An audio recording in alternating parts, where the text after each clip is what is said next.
The morning, but one of our main focuses today on this Monday morning is what's happening down at Westminster, and Naga has all the details and plenty of guests coming throughout the morning as well. Morning, Naga.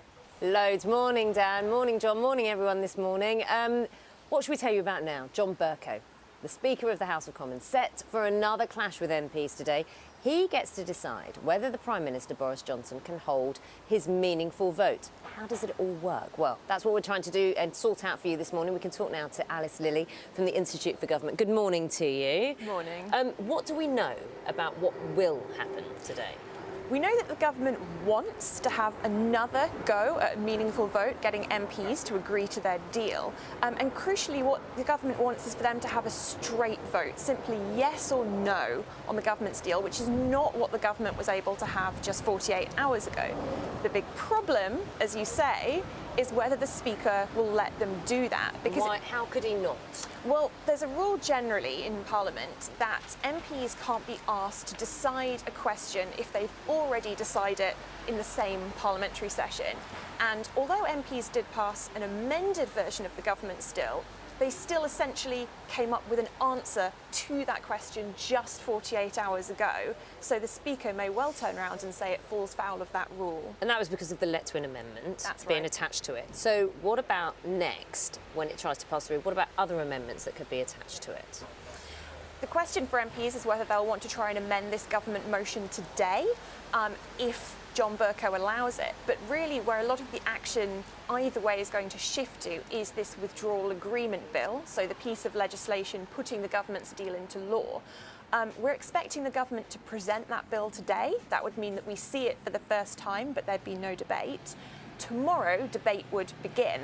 And once it's got through that stage tomorrow, that's when we can start expecting MPs to lay lots of amendments on all sorts of things. And if that happens, then there's the issue of timing, isn't there? Because Boris Johnson has been adamant that the UK will leave the EU by October the 31st. How likely is that to happen if we have all these extra additions from other MPs? It is still possible, but it will absolutely take up lots of time. There will also be lots of votes. So if we go back to, say, the Maastricht or Lisbon treaties, when they were put into law, there were between 80 and 120 votes on both of those bills. It'll take up a lot of time. The government can try and control the timetable in the Commons.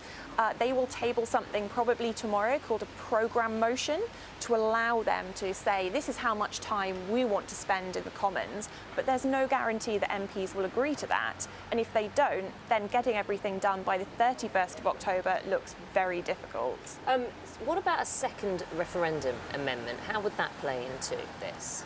So it looks as though there will absolutely be an amendment calling for a second referendum tabled to the withdrawal agreement bill. Labour have indicated that they would back that amendment, but it's still not clear whether it actually has the numbers to get through the Commons.